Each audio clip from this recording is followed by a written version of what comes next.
So I'll just go ahead and start. So good morning, everyone, and thanks for getting on today. So we have a good session today. We're going to learn about the Federal Surplus Supply Program. This is an initiative that was set out by Senator Tammy Duckworth, and it's administered by the Illinois Central Management Service. And we actually have Illinois CMS here today to teach us more about it. So with that, I will hand it over to you, Brent. Hey everyone, this is Brent Baster. I'm a division manager here at Illinois State Agency for Surplus Property.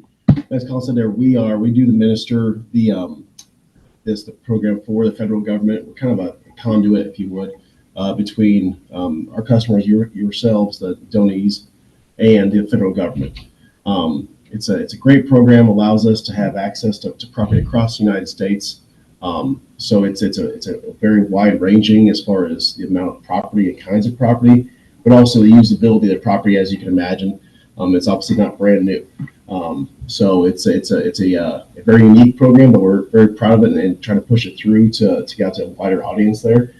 Our federal program manager, Rita Boldre, she's on here as well today, and she actually she runs this program backwards and forwards and knows everything about it. I'm going to turn it over to her. She's going to walk you through our little presentation here, and we'll go from there. Rewa? Thank you, Brent. As Brent said, my name is Rewa Poultry, and I'm the Federal Programs Manager for the Illinois State Agency for Surplus Property. We welcome the veteran-owned small businesses that have joined us and that are going to hear about this program later.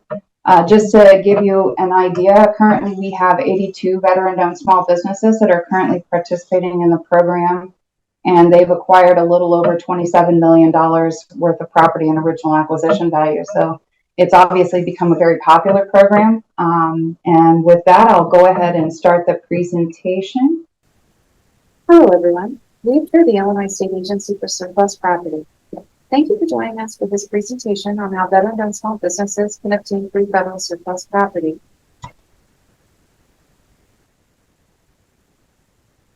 Our team includes Brent, Rewa, Thomas, Jonathan, Mark, Joshua, and Brian. Each of us would like to thank our veterans for their service and welcome you to learn more about the GSA Surplus Property Program.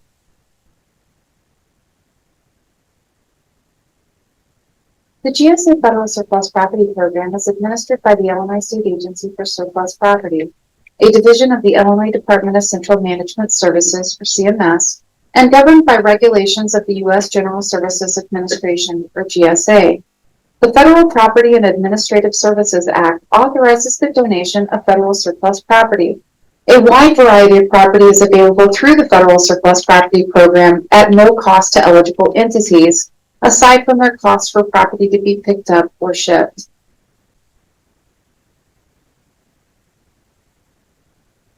The eligible entities for the GSA Federal Surplus Program include veteran-owned small businesses, veteran service organizations such as the VFW, American Legion, and AMVETS, public agencies such as municipalities, schools, law enforcement agencies, and fire departments, nonprofits that primarily serve the homeless and impoverished, service educational activities such as the Boy Scouts and the Girl Scouts, and SBA 8As, which are socially and economically disadvantaged businesses.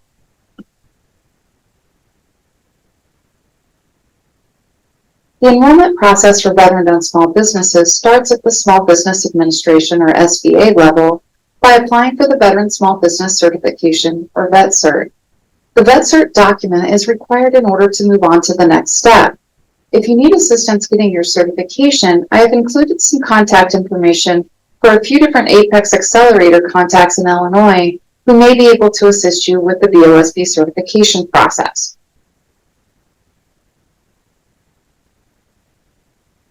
Once you have your SBA certification, the next step is to complete our application.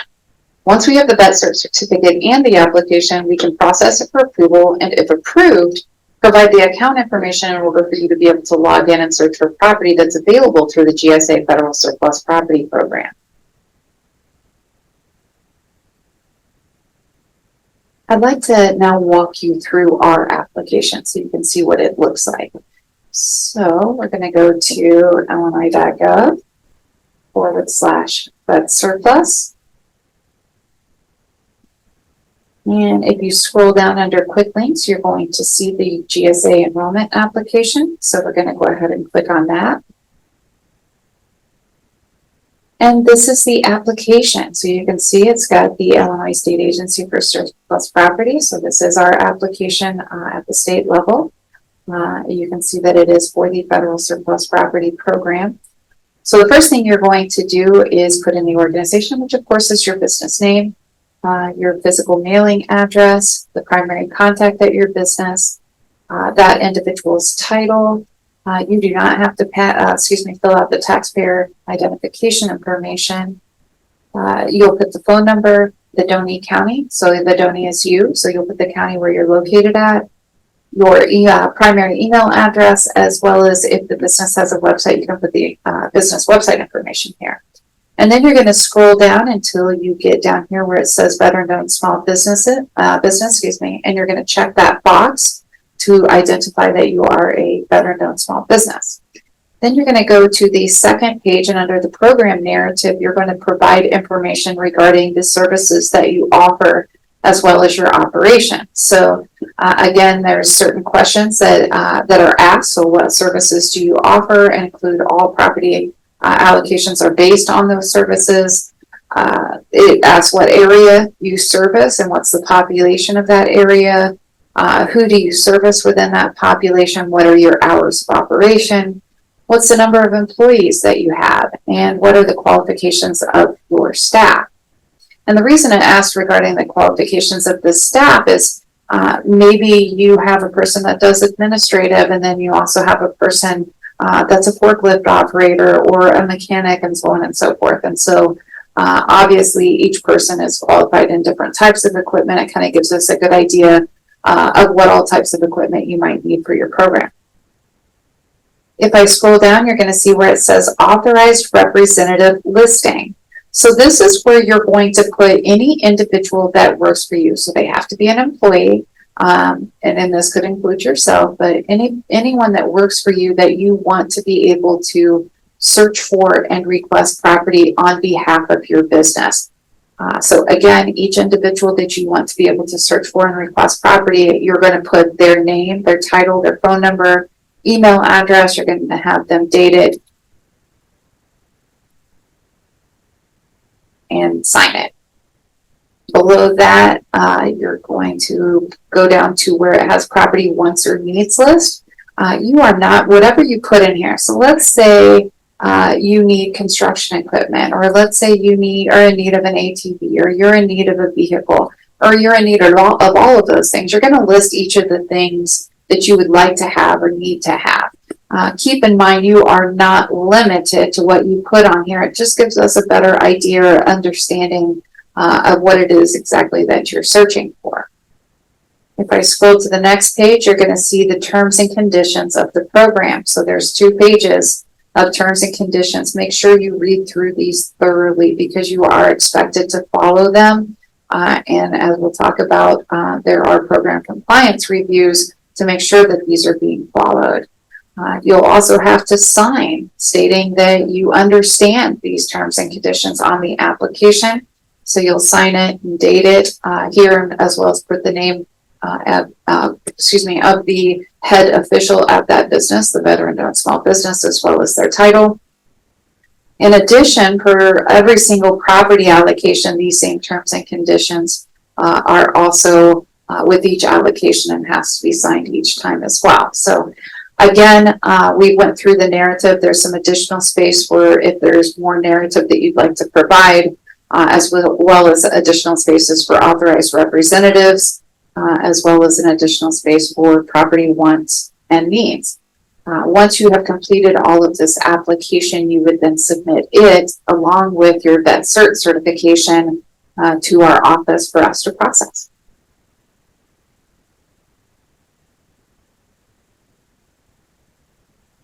When you are looking for available property, keep in mind that property allocations are partially based on the size, scope, and your current operations of your business. If property is requested that does not fit the size, scope, or operations, it will not be approved. An example of this would be that if you have identified on your application that you have 2 employees, but have requested 10 computers and 6 vehicles, The request does not match your current size or operation and would not be approved. Now let's talk about and take a look at property that's available for VOSBs, such as farmers, construction companies, and restaurants. There is farming equipment, such as tractors, trailers, and forklifts. There is landscaping equipment, such as loaders, backhoes, mowers, trimmers, sprayers, spreaders, and blowers.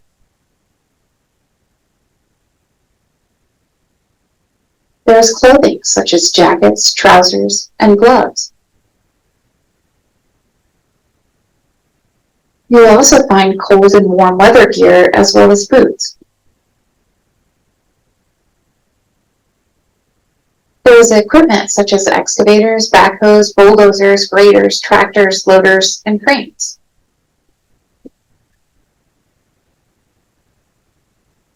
There are vehicles such as trucks, cars, buses, tractor trailers, UTVs, and motorized carts.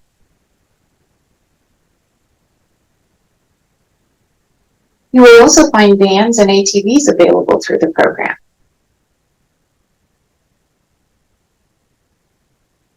There are also portable buildings of all sizes and forms that are available. You will find outdoor equipment such as generators, lighting, navigational equipment, tents, cots, mats, and sporting equipment. There is office equipment such as furniture, desks, tables, chairs, computers, and printers, as well as marine equipment such as boats, motors, hardware and hull items, and buoys.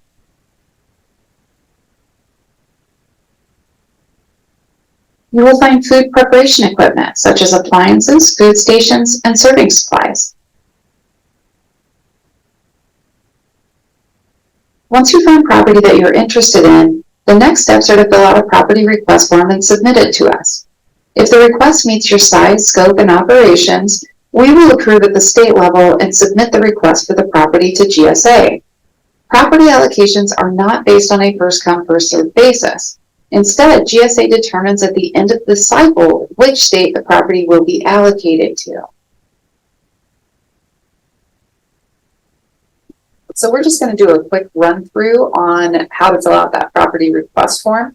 If you go to illinois.gov/fed surplus and you click on GSA property request form, it's going to bring up the document, the request form. The first thing you're going to do is read this first page very thoroughly. Once you've read everything and understand everything, you're going to initial off where it requires you to initial off. Again, be very thorough with reading this through. It'll give you a better understanding of what we're looking for within the property request form. The next page, of course, is the form itself. It's pretty simple to fill out. You're just going to put your business name. You're going to put your business email, the representative, so whoever you are that's requesting the property, the phone number. Within a property listing, there's an item control number and, of course, the name or description of the item. You're going to put that information here. You're going to put where the location of the item is at. Again, it could be anywhere in the country. So wherever that specific piece of property that you're requesting is located, you're going to put that there. The quantity, so however many is available that you would like. The screening end date, so each property listing that's on the website has an end date for when that screening is over. The location, the property will be stored at your business, as well as, again, your number of current employees, the donee county, so that's the county that you're located in. And then below that, you're going to put your justification. So this is why you need this property. Be very, very thorough in this justification. The more information you provide, the more beneficial it is to us as well as to you. For veteran-owned small businesses, you can also put your NAICS codes as well as your FSC codes. There's additional space if you need more space for the justification. And that's all there is to the property request form. Once you've filled it out, you will then submit it to our office. We'll review it and then determine at the state level if we're going to approve that request before we send it up to the federal level.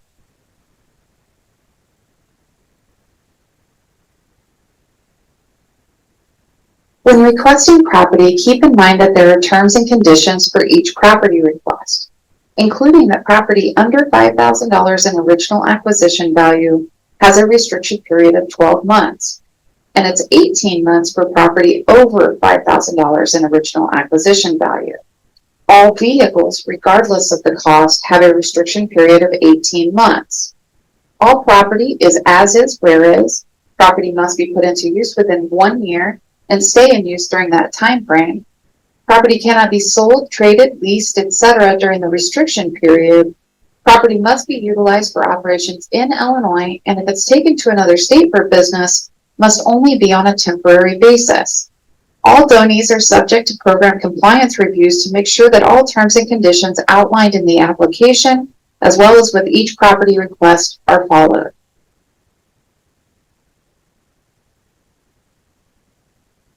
If your property request is approved at the GSA level, you must first sign the acceptance packet, then pick up the property from wherever it's located at throughout the country within the time frame given, then sign that pickup packet, put the property into use within 1 year and sign the in-use packet, and make sure that the use is continuous during the restriction period, following the terms and conditions, and then sign the continued use packet.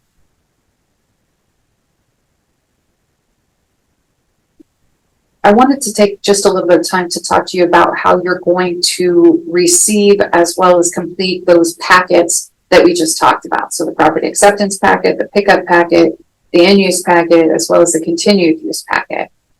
The way that we send out our documentation is through PandaDoc. It's a document automation software. It makes it very simple for you to provide your electronic signatures or any other information that's required. Click the finish button and it automatically sends those documents to us. The document that we're going to review is the property acceptance document. So that's the very first one that you're going to receive if you're awarded property through the GSA program. So the property acceptance packet, as I said, is going to come over to you via PandaDoc. This is what it's going to look like. There are a couple of documents. This is just a template right here. There's a couple of documents that are specific to each allocation that's going to be added to this acceptance packet. So when you receive it, there's just a couple of other things that are going to be on there. That's going to include that property request form that you filled out. So that we talked about earlier, that property request form is going to be in this packet.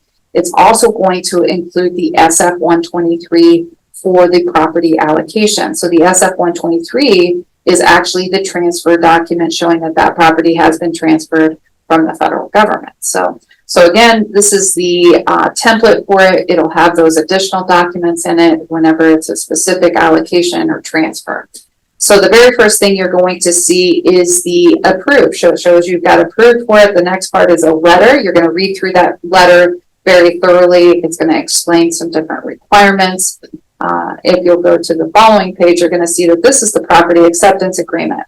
So it says, please sign to confirm that you agree to accept the donation of the GSA property that was awarded to you on this SF-123 donation document and the donation terms and conditions. So again, that SF-123 is going to accompany this part of it. And this is where you're going to sign to say that you agree to accept that property that was outlined on the SF-123. Next up, you see the letter of authorization to remove. This is for an individual to gain access at the location where that property is at. So whether it's you going to pick up the property or whether you're sending a shipping company, you have to provide something that tells us who's going to be picking that property up. Next, you're going to see the terms and conditions. So how I explained earlier, when we were discussing the application, that the terms and conditions are also provided with every single allocation. So here are the terms and conditions again. You'll have to sign those terms and conditions each time for every single allocation. And then it has where you upload the LOAR, and that completes the acceptance requirement. Again, other than the two documents that weren't shown on here, which again was the SF-123 and your completed property request form.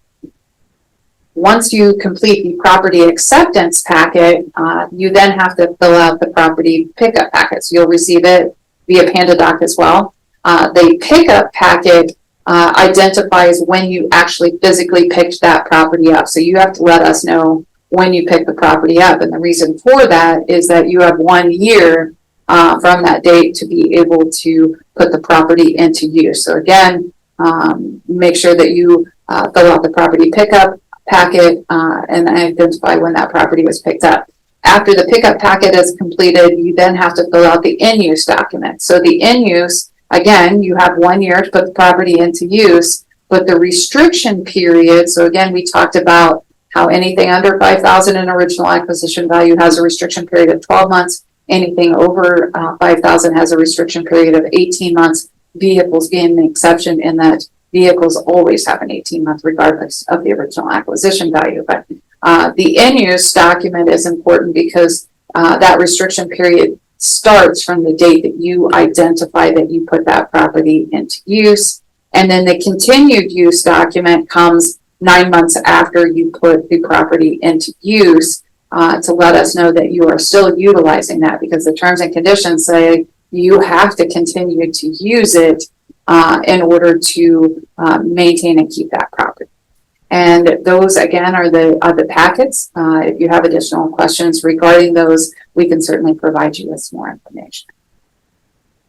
Applying for the program, requesting property through the program, receiving property from the program, and following the terms and conditions are that simple.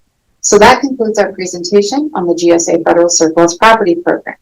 Thank you for joining us, and if you would like additional information regarding our program, please visit our website at www.illinois.gov/fedsurplus or send us an email at cms.gsa@illinois.gov. We now would like to welcome any questions you might have regarding the GSA Federal Surplus Property Program. All right, thank you for that, Rua and Brent. I do have a couple questions. So the first question, so if an applicant has any, barriers to the application, whether that be like broadband access or just whatever it may be, does the department have any sort of technical assistance to kind of combat that? Oh, absolutely. I mean, if they don't have access, obviously the application online is a fillable PDF. If they don't actually have access, we also have printed versions of the application that we could certainly mail out as well. And then we could walk them through the process over the phone. They can sign it and then mail it back to us. Okay, great. And then just one other question. And this might be kind of hard to answer, but typically, what do you think the process for a request usually takes from like application to getting whatever you're requesting? So on the federal level, so of course it starts at the federal level as far as the vet cert. That one I can't really state how long it takes. There's obviously a process, and I shared the information with PTAC, but at the state level, usually it only takes about, once we have that vet cert and we have the application, we should be able to turn it around in about 72 hours as far as approving the application. For property requests, so let's say once the application is approved, the business then, a veteran-owned small business would then receive their login credentials for the website where the property is actually located and listed on. That's a federal website. So once they receive their login credentials and they log in to start looking for property, you're going to see a lot of different property. And we talked briefly about the cycle. So there's a certain time frame. We'll just use a 14-day cycle. There's a time frame that stays out there in order for states to request that property, as well as federal agencies. So if you log on and there's only 4 days left in the cycle, then of course, in 4 days, they're going to determine who that's going to be allocated. But if you log on and it says there's 11 days left in the cycle, then of course it could take, a little bit longer. At the end of the cycle, what happens is GSA notifies whatever state. So let's say it's Illinois, they'll send an email to us saying, you've been allocated this property, and it'll include that SF-123 that was talked about during the presentation. And then we would then reach out to the veteran-owned business or veteran-owned small business and let them know that they have to pick that property up within a certain time frame. So they'll have to reach out to wherever the property is located at, that disposition site, set up the pickup for it. That usually, it has to be done at a max within 3 weeks. So I think the longest is DLA, if I'm not mistaken, or excuse me, it's GSA, which gives the 3 week time frame. to be able to pick that property up. But so they have a certain time frame to be able to pick it up, and then so yeah, I mean, as I just outlined, it's a pretty quick process from start to finish. So Okay, great. And with that, I don't see any other questions. And I don't know if you guys have anything else to add, but thank you for doing this. We appreciate it, and thanks again. yeah, and one thing I did want to add, and I kind of touched on it, but probably one of the most important things is that there's no fees for this property. The only thing that a veteran-owned small business would have to pay for is transportation costs. So whatever it costs them to pick it up or have it shipped. We are one of the few states that do not have fees that are associated with the program. So it's an entirely goodwill program. There's a lot of property that's out there and available. You will find things in Illinois, but you'll also find things that are located throughout the country as well. So, so again, we welcome anybody that might have questions, and I know that the information that was provided on that PTAC slide was rather small, but if they reach out to our office, we can certainly give them that information. PTAC will walk them through the federal process, hold their hand through the whole thing. I mean, they make it very simple for them. The other thing, and we'll add this as well, and I'll send it back to Brent. I think this would be important to let him know about the state veteran-owned small business surplus property availability as well. Brent, do you want to talk about that briefly? Yes, and before that, I wanted to add just some guidance there too for this program to take advantage of our employees here, especially when Colin talked about, some people may not have the fastest internet in the world out there out there in the sticks. We have people here that can search, basically can create a want list and say, hey, I'm looking for a D10 bulldozer, I'm looking for this, looking for that. And if we get that information to our staff here, we can do the searching for you to find it out there as well, just because obviously connectivity can be an issue in rural areas. So and that's what we're here to do as well. So walk you through it to help you find stuff, and also kind of give guidance on, hey, maybe we've seen some of these, tractors come through there from this place. They're usually in this kind of condition, just to give you a heads up. You may need to fix this or that. And also connecting with the military bases themselves to really get a better grasp of the condition of the property. Because that's the last thing you want to do is drag a tractor from Utah to Illinois and get here, the motor seized up. So there's just some simple guidance like that. But it's a great program. We love it. But actually, just recently, the governor here in Illinois signed a bill that allows the same veteran-owned small businesses to participate in our state surplus prior to public auction. A few of you may be familiar with our state surplus property program. That's where we sell old state assets, everything from desks to file cabinets to swamp boats from DNR to pickup trucks from IDOT to heavy international 7400 dump trucks with snow plows from IDOT. Those usually go after 30 days of being available to nonprofits and state agencies. Those go to public auction. Well, just within the last month, the governor signed a bill that allows the veteran-owned small businesses to also purchase this equipment prior to public auction for an extremely discounted price. We usually have set prices for, like say a dump trucks there. If it's depending on age and condition, we'll have a set price of, say it's $2,500 or $5,000 for a running 7400 International. So just stuff like that to keep in mind. It's obviously not as wide ranging as the federal property, but anything you see around your state agencies in your areas, or IDOT or ISP or SOS, anything like that, or DNR even, especially for you all, it can really help out with that. From side by sides, four wheelers to just anything you think of that the state has bought, that's what we sell here. So it's a great opportunity for these veteran small businesses to get ahead of the public auction, to be able to purchase that equipment there as well. And that's about all I have. Well, yeah, and then the nice thing on the state side too is that that property is located at the state warehouse in Springfield. So viewed at the state warehouse in Springfield, during certain timeframes. But yeah, I mean, that's one of the big benefits is it is located in Illinois. All right, great information. Thank you. So yeah, thank you again for being on and educating us more on the surplus program. And thank you for everyone who got on today, and have a great rest of your day. Thank you. Thank you.